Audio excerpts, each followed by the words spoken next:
हमारा टॉपिक है बायोमैकेनिक्स का चैप्टर नंबर 5 जो कि है biomechanics of human skeletal articulations.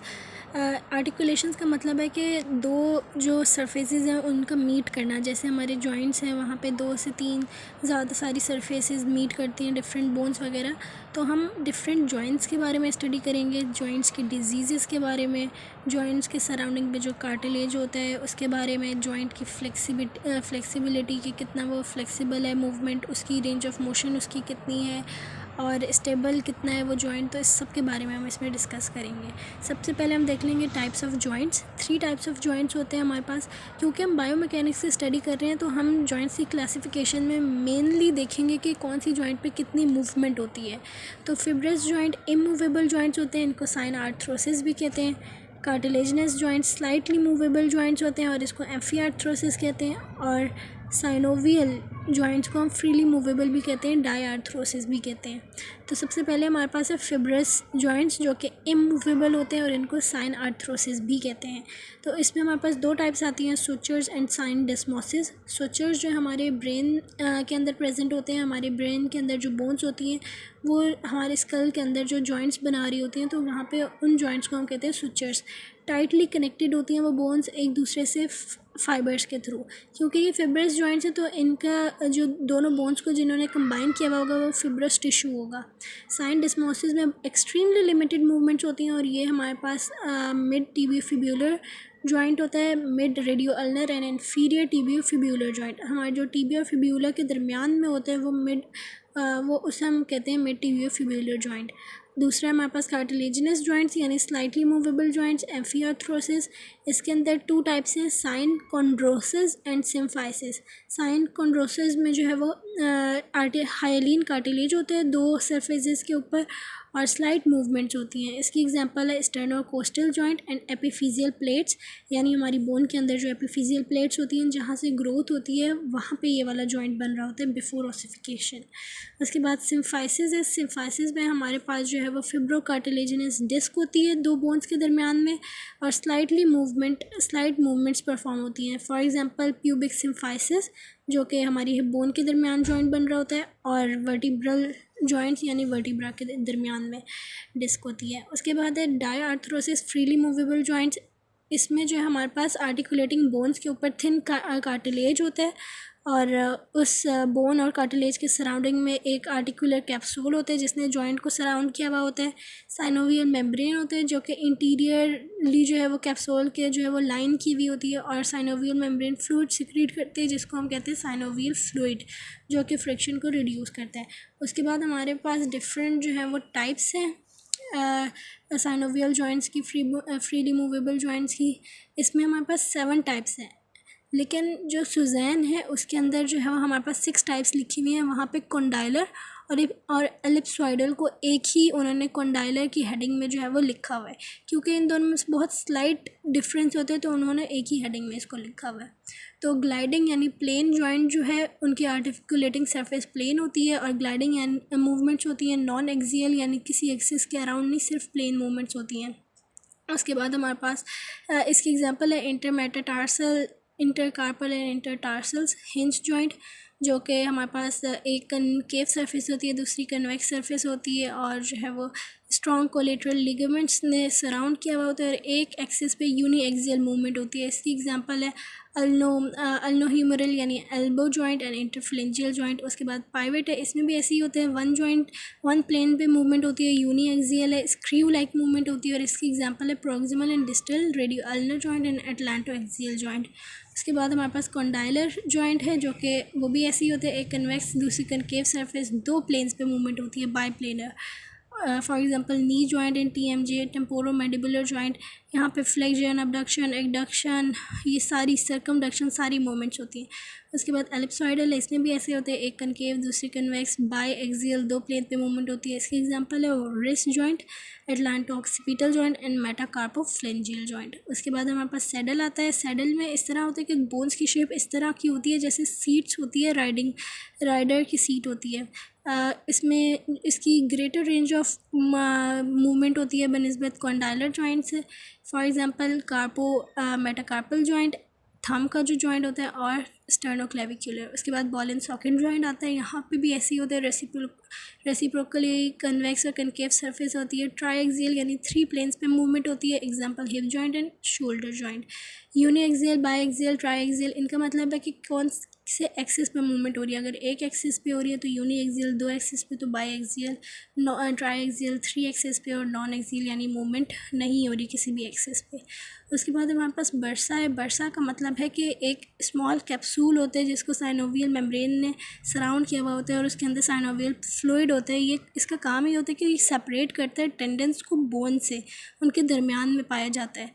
For example ऑरिक्युलेनन bursa, जो कि हमारी एल्बो के पीछे होता है। उसके बाद है हमारे पास टेंडन शीथ। टेंडन शीथ जो है स्ट्रक्चर होता है जो कि सराउंड कर रहा होता है टेंडन्स को। डबल लेयर साइनोवियल स्ट्रक्चर होता है। For example long tendons of wrist के जो लॉन्ग टेंडन होते हैं हमारे रिस्ट को, उसने सराउंड किया हुआ होता है।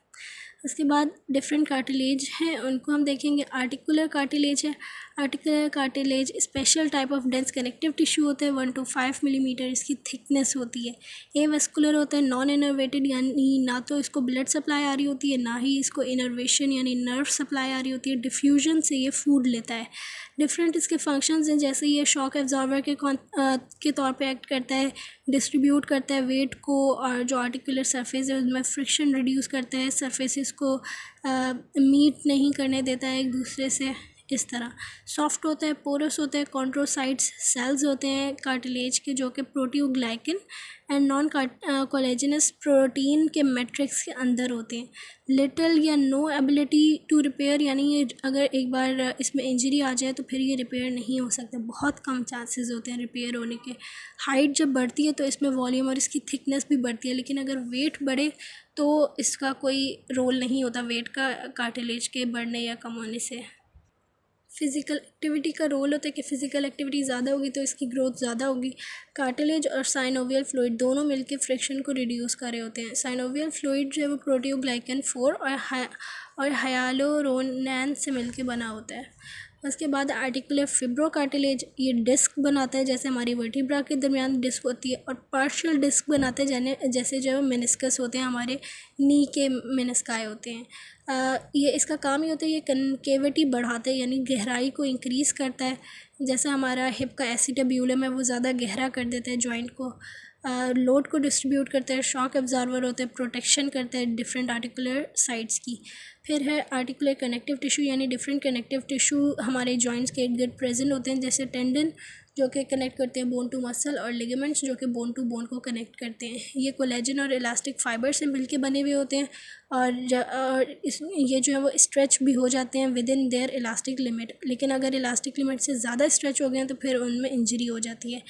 बोन्स की तरह ये भी जो है वो हाइपरट्रॉफी और एट्रॉफी होते हैं, मतलब अपना वॉल्यूम इंक्रीज़ या डिक्रीज़ करते हैं। फ़िज़िकल एक्टिविटी से ये इंक्रीज़ होती है इनकी स्ट्रेंथ और साइज़। ना सिर्फ ये हील होते हैं बल्कि ये रीजनरेट भी कर सकते हैं, जैसे सेमी टेंडनोसिस का टेंडन है वो जो है वो दोबारा रीजनरेट कर सकता है। उसके बाद जॉइंट स्टेबिलिटी की हम बात करेंगे। डिफरेंट फैक्टर्स हैं, डिफरेंट चीज़ें हैं जॉइंट स्टेबिलिटी के बारे में। सबसे पहले है शेप ऑफ आर्टिकुलेटिंग बोन्स, यानी जॉइंट उतना स्टेबल होगा जितना जो है वो उनके आर्टिकुलेटिंग बोन्स की शेप अच्छी होगी, यानी वो ज़्यादा आर्टिकुलेट कर रही होंगी एक दूसरे से। इसमें 2 टाइप्स आती हैं, close packed position and loose packed position. Close packed position में होती है कि दोनों आर्टिकुलेटिंग सर्फेसेस बहुत अच्छे से जो है वो कंबाइन हुए होते हैं, जैसे हमारा बॉल एंड सॉकेट जॉइंट है। और लूज पैक्ड का मतलब है कि वो थोड़ा से सरफेस इतना ज़्यादा नहीं होगा उनका आर्टिकुलेटिंग सरफेस। उसके बाद लिगामेंट्स एंड मसल्स हैं हमारे पास। अगर जो है वो मसल जितने ज़्यादा लिगामेंट्स होंगे हमारे जॉइंट्स के इर्द गिर्द उतना जॉइंट स्टेबल होगा। जैसे हमारा नी जॉइंट है, बहुत सारे कोलेटरल लिगामेंट्स और जो है वो क्रूशिएट लिगामेंट्स होते हैं जो कि उसको स्टेबल कर रहे होते हैं। और फिर मसल्स है कि जितने मसल्स स्ट्रॉन्ग होंगे किसी जॉइंट के सराउंडिंग में वो उतना ज़्यादा जॉइंट स्टेबल होगा, और अगर वीक मसल्स होंगे तो जॉइंट की स्टेबिलिटी फिर कम हो जाएगी। कनेक्टिव टिश्यूज़ भी उसका भी रोल है, जैसे वाइड फिब्रस कनेक्टिव टिश्यू होता है जिसे हम फेशिया कहते हैं, वो भी सराउंड कर रहे होते हैं किसी भी जॉइंट के इर्द गिर्द। जैसे हमारे नी के इर्द गिर्द जो है हमारा फेशिया लाटा होता है जो कि लेटरल साइड पे नी जॉइंट के होते हैं, और वो स्किन के साथ मिलकर प्रोटेक्शन कर रहा होता है। उसके बाद हमारे पास जॉइंट फ्लेक्सिबिलिटी है। या जॉइंट फ्लेक्सिबिलिटी डिपेंड करती है कि किसी भी जॉइंट की रेंज ऑफ मोशन कितनी है। जितनी ज़्यादा रेंज ऑफ मोशन होगी उतना ज़्यादा जॉइंट फ्लेक्सिबल होगा।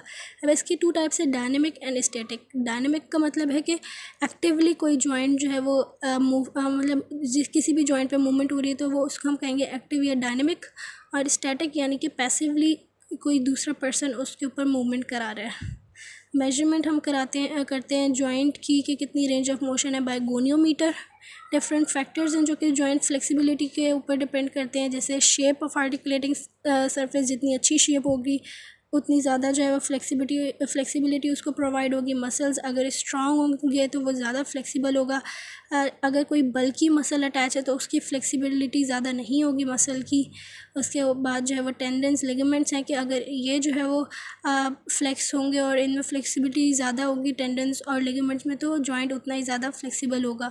अगर कोई फैटी टिश्यू है सराउंडिंग द जॉइंट तो फिर जो है वो उसकी फ्लेक्सिबिलिटी ज़्यादा नहीं होगी। स्ट्रेचिंग एक्सरसाइजेज़ का मेन रोल है, ये जो है वो टेंडन्स और लिगामेंट्स को जो है वो स्ट्रेचिंग एक्सरसाइजेज़ इंक्रीज़ कर देती हैं। लेंथ और साइज़ मसल्स को इंक्रीज़ नहीं करती लेकिन टेंडन्स लिगामेंट को इंक्रीज़ कर देती हैं, जिसकी वजह से जॉइंट ज़्यादा फ्लेक्सिबल हो जाता है। टेम्परेचर है फिर वार्म अप एक्सरसाइजेज जो हैं वो भी उनका रोल ज़्यादा है कि वो फ्लेक्सिबिलिटी जॉइंट की इंक्रीज़ कर देती हैं। उसके बाद फ्लेक्सिबिलिटी और इंजरी है, मतलब अगर बहुत ज़्यादा फ्लेक्सिबल है कोई जॉइंट तो ज़्यादा कॉजेज़ है कि डिसलोकेशन हो जाए उस जॉइंट की। या अगर बहुत कम जो है वो फ्लेक्सिबिलिटी है तो वहाँ पे मूवमेंट्स ज़्यादा परफॉर्म नहीं होंगी। अब अगर muscles surrounding the joint weak हैं तो फ्लेक्सिबिलिटी ज़्यादा नहीं होगी और जो है वो जॉइंट की इंजरी के भी ज़्यादा कॉजेज़ हैं। और मसल्स अगर स्ट्रॉन्ग होंगे तो कम इंजरी होगी और फ्लेक्सिबिलिटी ज़्यादा होगी। कोलेजनस स्ट्रक्चर्स अगर टाइट है वहाँ के तो इतनी ज़्यादा मूवमेंट नहीं होगी, और अगर लूज़ हैं तो फिर जो है वो इंजरी हो सकती है, डिसलोकेशन हो सकती है। एज जब बढ़ती है तो फ्लेक्सिबिलिटी डिक्रीज़ करती है, जिसकी वजह से जो है वो एक्टिविटी कम होने की वजह से फ्लेक्सिबिलिटी डिक्रीज़ कर जाती है और इंजरी के ज़्यादा कॉजेज़ होते हैं, चांसेस होते हैं। फिर है एक्सरसाइज डिक्रीज़ कर देती है चांसेस ऑफ इंजरी के। अगर एक्सरसाइज ज़्यादा होगी, फ्लेक्सिबिलिटी ज़्यादा होगी जॉइंट की, तो इतनी ज़्यादा इंजरी नहीं होगी।